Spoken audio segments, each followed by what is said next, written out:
نحكي لكم أول من، بما إنه شعر ونحكوا على تاريخ العرب ففي شعر العرب ديما في بدايات، كل حاجة لها بداية.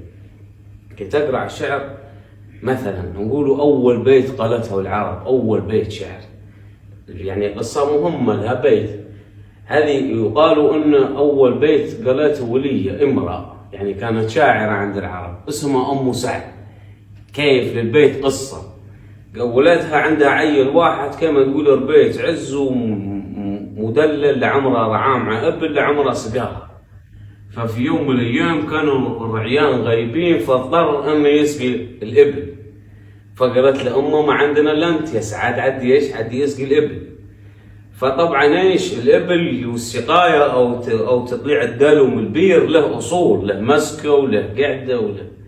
فالعيل يعني كما نقولوا خويل مازال مش ولادها سعاد، هذا مش حاجه، وهي بروحها عرفته. اول ما قالت له عاد يسقي الابل عرفته ما يفرغش السر، مشت لحقاته لقاته مشتمل يعني لابس البشه، مش لا مقبع كمام ولا موتي روحه للدال ولا داير شيء. فتمت تقول اوردها سعد وهو مشتمل، ما هكذا يا سعد تورد الابل. يقال هذا في جاهليه العرب ان اول بيت قالته ام سعد، فاصبح العرب كلامهم مقفى، يعني في قافيه يوزنوا ويديروا فيه. فهذا ما تسكاش عليه، ولكن يقال في تاريخ العرب القصه هذه قاعده. نجول الليل، الشعر ارتبط بالليل، فهمت؟ عاده الشعراء سواء يشعروا في الليل او مجالسهم في الليل او كلامهم بروحه يحكي عن الليل. فالعاشق يسمر في الليل، فالمظلوم يسمر في الليل، فالاسير يسمر في الليل. كل ذي عقل بهيمته وكرمك الله كي تشبع وتغرب عليها الشمس ترقي، الا من الم عضوي او من حاجه، ولكن ذو العقل كما تقول كي تصير معي حاجه تارقى يصمر. فهنا نشوف الامرؤ القيس بن حجر الكندي، هذا اسم الملك الظليل وقصته شهيره وعنده عده اسماء، اللي هو الملك الظليل وذي القروح وامرؤ القيس، وحندج برضو عنده اسم في الجاهليه. فامرؤ القيس هذا اصبح كما تقولوا يعني علم ويتعلموا منه كلهم الاجيال اللي جان بعده، هو الاساس. فايش الاساس؟ الاساس في الوصف، ان كما نقولوا نحن مثلا تعجبك مرأة عيونها سماح تقدر تقول عيونك عيون الغزال، تشبيه. هذا اول من شبه في الشعر امرؤ القيس، شبه المرأة بالغزال وبالظبي، شبه الخيل بالنسور والعقبان، دار التشابهات هذين وبرضه صاحب اول في الليل، برضه اول من شكى من الليل واشتكى اليه. ليش؟ امرؤ القيس كان ما يحبش الليل، قال ناف الليل يلمن عليه الهموم كلن يخطرن عليه، ما نرقدش نتمنى النهار ديما نهار.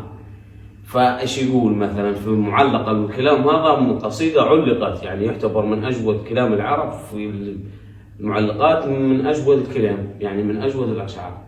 فيقول وليل كموج البحر ارخى سدوله علي بانواع الهموم لابتلي،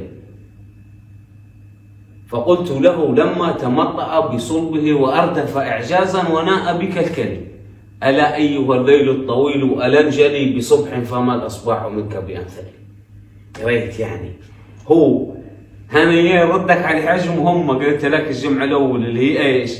اللي هي حسان بن ثابت شاعر الرسول عليه الصلاة والسلام اللي أصله يمني، واليمن أصل العرب وأصل اللغة العربية، على عكس العرب المستعربة اللي هم حتى هم تموا أصحاب فصاحة ونزل عليهم القرآن لأنهم أصحاب فصاحة ولكن في الأصل اللغة من اليمن.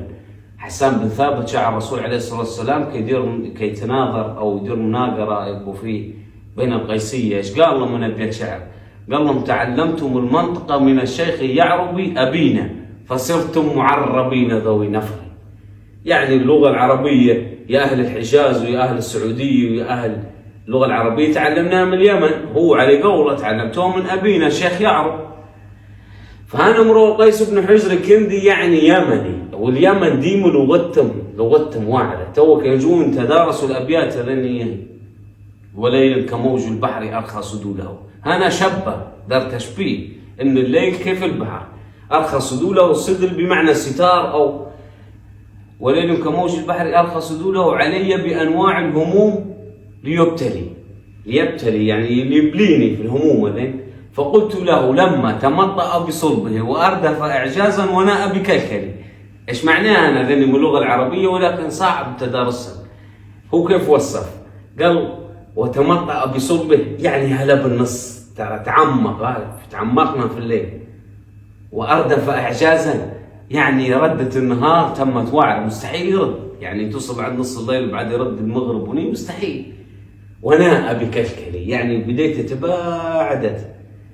فقلت له قال له أمتى وما تبعدت نهايته هلا بالنص وجل أواخر الضيق ألا أيها الليل الطويل ألا انجلي عدي يعني بصبح فما الإصباح منك بأنفلي. هذا إيش؟ هذا أول شاعر تغزل بالليل، فأصبح عند الشعراء يعني كلهم يتغزلوا بالليل، سواء في الشعر الغنائي أو في الشعر اللي هو البادية أو شعر وغيره الكثير والكثير. أصبح يعني ديما كجيت بحث لمنظومة الليل أو ماذا قالوا عن الليل العرب تجدهم في جميع العصور، في العباسي في الأموي ضروري في شاعر وصفه وشو كان منه وشكى إليه سواء كان عاشق أو مظلوم.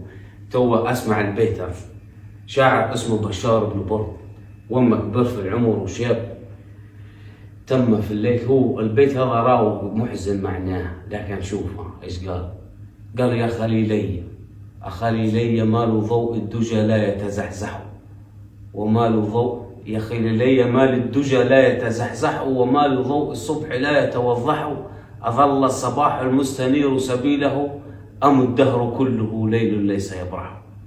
هذا أنت قالها وين من انصاب بالعمى كبر وانعمى في العمر تم يتمنى في ضي النار، الدنيا ظلمت عنده كله. تم يقول خليلي مال الدجى يعني الظلمة، مال الدجى لا يتزحزح ومال ضوء الصبح لا يتوضح. أظل الصباح المستنير طريقه أم الدهر ليل كله ليس يبرح. وتجدها برضو في مثلا أبو الفراس الحمداني، هذا كان يعني ند المتنبي. المتنبي اللي هو اسمه أحمد بن حسين الكوفي، سموه المتنبي نظرا لأن النرجسية عالية، شبه روحه بالأنبياء. النرجسية يعني إيش؟ شايف نفسه واجد، عمره 19 سنة قال أبيات اللي لقبوه لقب المتنبي. وما حس روحه أنه ذكي وخارق ويختلف عن ناس نرجسيته. يعني شوف البيتين هذين تم يقول وما مقامي في أرض نخلة إلا كمقام المسيح بين اليهود أنا من أمة تداركها الله غريبا كصالح في ثمود. قريت البيتين هذين اللي سبب له اسمه إيش؟ اسم المتنبي نظرا لأن شبه روحه بالأنبياء. قال ما مقامي في أرض نخلة اللي هو البلاد اللي كان قاعد فيها في الكوفة، يعني مقام هذا.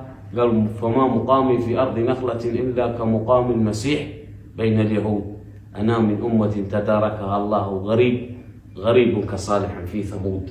فقالوا له أنت تشبه في روحك في الأنبياء فتم يقولوا له أنت متنبي، يعني تريد روحك نبي، فأصبح اسمه متنبي.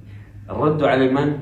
على أبو فراس الحمداني. هذا حتى هو كان شاعر كبير، يعني ند يعتبر ند مش يعني ببراعة المتنبي، ولكن ند له كان. حتى هو انحبس، تم يشعر على الليل في مكان مظلم. تم يقول وأسر أقاسيه وليل نجومه أرى كل شيء غيرهن يزول تطول بها الساعات وهي قصيرة وفي كل دهر لا يسرك طول. يعني كتتدارس الأبيات ترى معناها عميق بالكل. النجوم قاعدات ما يحولونش بالكل، وكل حاجة تحول وتغير. فهمت؟ فما نبي نخش بيك على الموضوع اللي هو اليوم، اللي هو ايش؟ اللي هو ابيات ايش قالت البادية الليبية او البادية البرقوية على الليل. واجود ما قاله الشعراء فيه الشايب اللي هو ديما نروي له او نعتبر يعني من هواة اشعار مراد عبد الحميد البرعسي. يقولوا مضيق الليل يخطر علي غيابهم ونسيل مالي عدو غير. عاشق كان في صباح قديمة القصيدة هذه ربما، ولكن ساعات الليل المتأخرة أو بداية الليل تخطر عليه في إيش؟ في موضوع معين كامرؤ القيس، يعني والليل هذا يجيب له في الهموم والأفكار.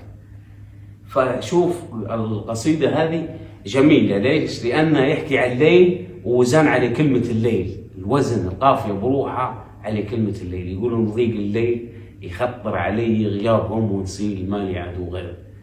شوف ايش يقول بعدها، وراي قصيدة طويلة من عدة شطرات ولكن نختصر لك منها، نجيب لك منها. يقول تصير الكربة ساعة الشمس حجوجها من غربة، وترقد الناس ونالين مربى، فيها غلاء ميام في التذبيل، عوادي يلوعن كيف طعن الحربة، وهي في يد من عندها عليه الغليل.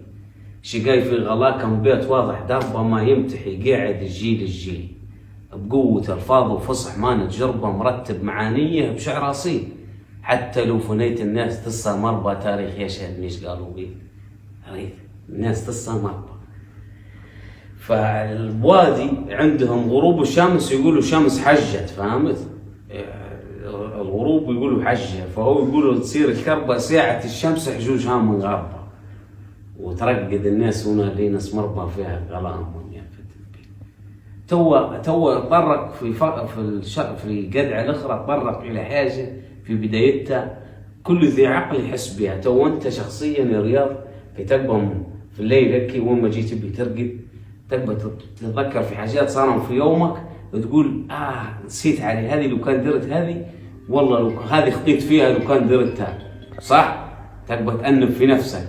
هو في الليل ايش يقول تجينا قفل تفكير وحسايف على الخطا والغفل، ويقبل دموعي كدموع الطفل اللي عاش في هنا بعد تدليل، بوخد خافت كيش فاق الوفل، وراني خطاها المصغرة والويل، في كل جمع وكل ساعة حفل بمدعى خطا ريدي الصوت يشيل مضيق الليل. فبجودة وإن شاء الله يسلم. تستمر.